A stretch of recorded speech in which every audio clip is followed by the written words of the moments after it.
नमस्कार दोस्तों, आशा करता हूँ आप सब कुशल मंगल हैं। दोस्तों, आपका साथी मनीष फिर से स्पिरिचुअल सीए चैनल में आपका स्वागत करता है। आज हम अध्याय 2 सांख्य योग एपिसोड 37 में श्लोक नंबर 3 का अध्ययन करेंगे, विचार विमर्श करेंगे। तो वीकनेस क्या होती है, असहाय होना क्या होता है या कमजोर होना क्या होता है?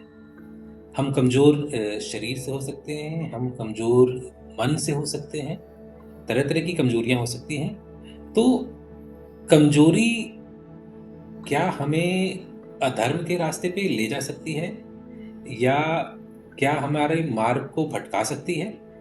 इस चीज पे हम डिटेल में चर्चा करेंगे। तो वीकनेस, असहाय या कमजोर शब्द को आप मन में ध्यान रखें। ये आज का शब्द है और आगे भी इस शब्द पे चर्चा करेंगे। तो पहले हम श्लोक 3 पे चलते हैं। कलभ्यं मां समगम पार्थन एति तवै उपद्यते क्षुद्रं हृदय दौर्बल्यं त्यक्त्वा उत्तिष्ठ परन्तप। तो हे पार्थ, अपने भीतर इस प्रकार की नपुंसकता का भाव लाना तुम्हें शोभा नहीं देता है। शत्रु विजेता, हृदय की तुच्छ दुर्बलता का त्याग करो और युद्ध के लिए तैयार हो जाओ। तो कृष्ण जी दो शब्दों से अर्जुन जी को यहाँ संबोधित करते हैं। पहला है कि पार्थ, और कि बहुत ही प्रिय शब्द था कृष्ण जी का। और दूसरा शब्द जो है वो है शत्रु विजेता।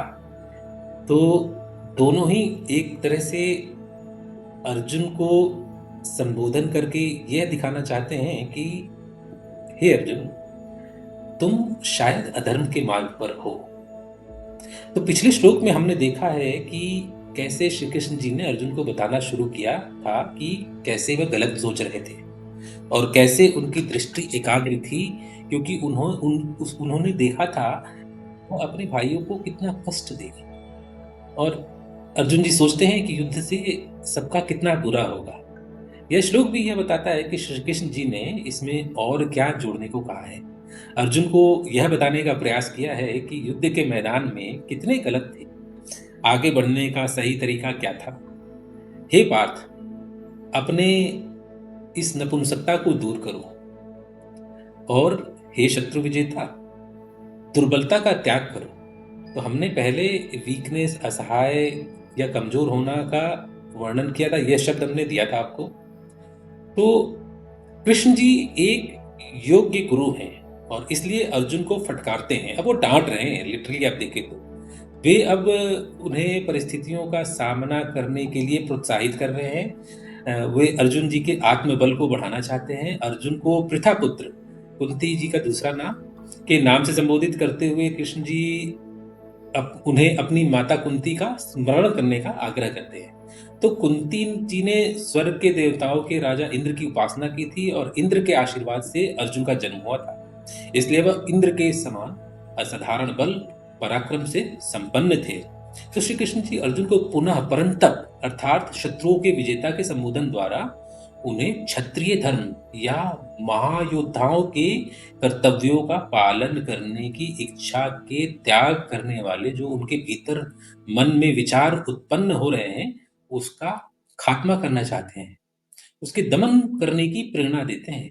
तो श्री कृष्ण जी यह स्पष्ट करते हैं कि अर्जुन जिस प्रकार का मनोभाव व्यक्त कर रहे हैं वह न तो नैतिक कर्तव्य है और न ही वास्तविक संवेदना है, अपितु यह तो विलाप और मोह है। ये मतलब कहने का सीधा साधा बात है कि कृष्ण जी कह रहे हैं कि ये तो रोने धोने वाली बात है। तो दुर्बल मानसिकता और इसकी जड़ें इतनी गहरी हो गई हैं कि अब वह अर्जुन के आचरण में घुस चुकी है। यदि अर्जुन का आचरण वास्तव में ज्ञान और करुणा पर आधारित था, तब उसे न तो किसी प्रकार की व्यथा और न ही शोक की अनुभूति होनी चाहिए। तो अगर हम देखें कि एक अर्जुन की असेसमेंट को हम देखते हैं अभी के समय में, तो अर्जुन जी ने और कृष्ण जी की बातों को देखें तो क्या कहते हैं। तो कृष्ण जी कहते हैं कि भाई आप अपने वादा को निभाओ, आप नपुंसक की तरह ट्रीट ना करो अपने आप को, आप एक ब्रेव कुंती देवी के पुत्र हैं, और जो अभी आप सोच रहे हैं वह गलत है, फॉल्स है, और आप शायद भविष्य में एक बुरे व्यक्ति की तरह देखे जाएंगे अगर आपने ऐसा किया।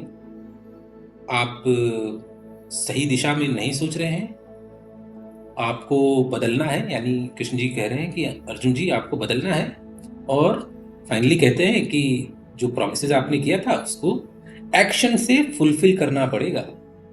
तो कंक्लूजन क्या है मेरे? तो हम कंक्लूजन में पहला निष्कर्ष ये कह सकते हैं कि हम लोग असहाय या कमजोर परिस्थिति से कैसे निकले। तो जब कोई नया या कठिन कार्य करना होता है तो उसे करने का कम से कम एक कारण होता है, लेकिन उसे न करने के हजार कारण हो सकते हैं। तो आप कुछ शुरू करना चाहते हैं, आप करना चाहते हैं, शायद एक कारण काफी है, क्योंकि उसके विरुद्ध हजारों कारण खड़े होंगे कि न करें आप।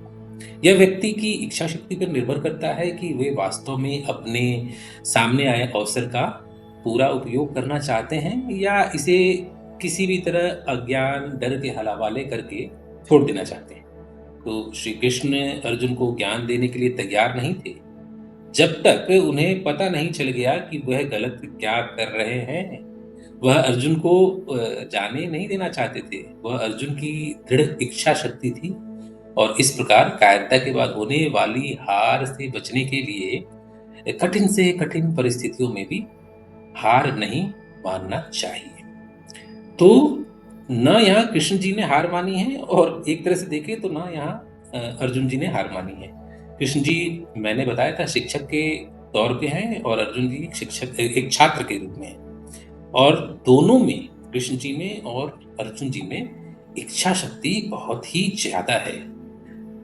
हालांकि अभी स्थिति ठीक नहीं है, युद्ध के लिए अभी वो तैयार नहीं है, लेकिन इच्छा शक्ति अभी भी दिख रही है। डांट फटकार सुन रहे हैं अर्जुन जी, तो इसका मतलब है कि वो सुन के सुधर जाएंगे। तो इच्छा शक्ति बहुत जरूरी है। जब भी हम कुछ नया सोचते हैं, करते हैं, तो शुरू करने वक्त हमें ये देखना है कि एक इच्छा एक अच्छे लक्ष्य या एक अच्छे कारण के लिए काफी है, हजारों मुश्किलों के सामने। दूसरा निष्कर्ष क्या है? दूसरा निष्कर्ष है कि जब श्री कृष्ण जी ने स्पष्ट किया कि यदि कोई बदलाव का हकदार था तो वह कौरव नहीं थे, क्योंकि कम से कम वे अपने गलत पक्ष के प्रति सच्चे थे। तो कौरव जो हैं वो शुरू से युद्ध करना चाहते थे, हालांकि उनकी भावनाएं, उनका पक्ष गलत था, लेकिन उसके लिए वो कमिटेड थे, डेडिकेटेड थे। अब दूसरी तरफ अर्जुन वह हैं जो शुरू युद्ध करना से चालू हुए थे और बाद में कह रहे हैं कि हमें तो अब भैया युद्ध करना ही नहीं है।